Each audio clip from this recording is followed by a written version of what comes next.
యావండో ఈరోజు మా ఓడలరేవు జట్టిలోని చాలా సందడిగా ఉందండి. ఏంటంటారా? సుమారు 20, 30 బోట్లు వచ్చాయండి. అయితే చాలా రోజుల తర్వాత వచ్చింది సరుకు వచ్చిందన్నమాట. ఈరోజు ఏంటంటే సెంగిడి వచ్చిందండోయ్. అదేనండి.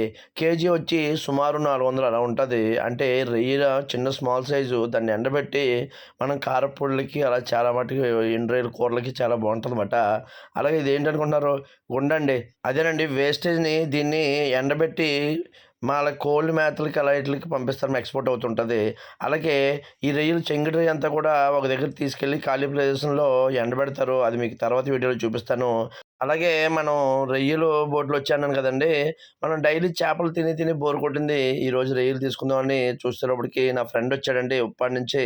ఆ ఫ్రెండ్ కనపడ్డాడు. అయితే నన్ను రొయ్యలు తీసుకెళ్తావని అడిగాడనమాట. అయితే వేయమంటే ఒక కేజీ రొయ్యలు ఇచ్చాడనమాట.